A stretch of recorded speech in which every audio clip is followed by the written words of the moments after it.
DCM DK Shivakumar escort ವಾಹನ ಪಲ್ಟಿ, ಇಬ್ಬರಿಗೆ ಗಾಯ.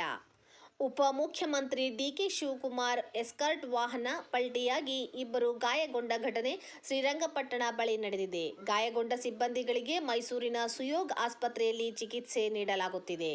ಮೈಸೂರಿನಲ್ಲಿ ನಡೆದ ಕಾಂಗ್ರೆಸ್ ಸಾಧನಾ ಸಮಾವೇಶದಲ್ಲಿ ಭಾಗವಹಿಸಿದ ಡಿಕೆ ಶಿವಕುಮಾರ್ ಬೆಂಗಳೂರಿನತ್ತ ಪ್ರಯಾಣ ಮಾಡುತ್ತಿದ್ದ ವೇಳೆ ಬೆಂಗಾವಲಾಗಿ ಬಂದ ವಾಹನ ಪಲ್ಟಿಯಾಗಿದೆ. ಈ ವೇಳೆ ಡಿಕೆ ಶಿವಕುಮಾರ್ ಅವರು ಖುದ್ದಾಗಿ ಬೆಂಗಾವಲು ಸಿಬ್ಬಂದಿಗಳ ಸ್ಥಿತಿಯನ್ನು ಕಂಡು ಸ್ಪಂದಿಸಿ ಚಿಕಿತ್ಸೆಗಾಗಿ ಆಸ್ಪತ್ರೆಗೆ ತೆರಳುವಂತೆ ಸೂಚಿಸಿದ್ದಾರೆ. ಶ್ರೀರಂಗಪಟ್ಟಣ ಸರ್ಕಾರಿ ಆಸ್ಪತ್ರೆಯಲ್ಲಿ ಪ್ರಾಥಮಿಕ ಚಿಕಿತ್ಸೆ ಪಡೆದ ಸಿಬ್ಬಂದಿಗಳನ್ನು ಮೈಸೂರಿನ ಸುಯೋಗ್ ಆಸ್ಪತ್ರೆಗೆ ರೆಫರ್ ಮಾಡಿದ್ದಾರೆ. ಸಣ್ಣಪುಟ್ಟ ಗಾಯಗಳಾದ ಸಿಬ್ಬಂದಿಗಳಿಗೆ ಸುಯೋಗ್ ಆಸ್ಪತ್ರೆಯಲ್ಲಿ ಚಿಕಿತ್ಸೆ ನೀಡಲಾಗುತ್ತಿದೆ. ಈ ಕಡೆಯಿಂದ ಬಂದಿದ್ದು, ಮೈಸೂರಿಂದಾನೇ ಬಂದಿದ್ದು. ಅಲ್ಲಿ ಕಂಟ್ರೋಲ್ ಸಿಗದೆ ಆಪೋಸಿಟ್ ಬಂದ್ಬಿಟ್ಟು ಡಿವೈಡರ್ ಹೊಡ್ಕೊಂಡು ಬಿದ್ರು ಪಾಪ. ಡಿಸಿಎಂಗೆ ಪ್ರೊಟೆಕ್ಷನ್ ಬಂದಿದ್ದು. ಡಿಸಿಎಂ ಸಾಹೇಬ್ರು ಇಲ್ಲೇ ಇದ್ದಾರೆ.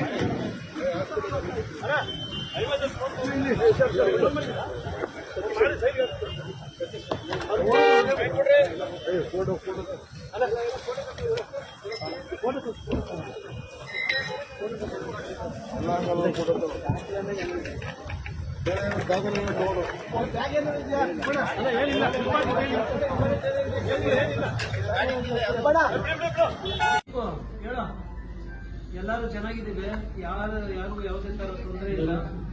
ಯಾವ ಸ್ವಲ್ಪ ಸಣ್ಣ ಪುಟ್ಟ ಒಂದಿಬ್ಬರಿಗೆ ಸಣ್ಣ ಪುಟ್ಟ ಏಟು ಬಿಟ್ಟರೆ ಎಲ್ಲರೂ ಚೆನ್ನಾಗಿದ್ದೀವಿ. ಯಾವುದೇ ತರ ತೊಂದರೆ ಇಲ್ಲ. ಎಲ್ಲ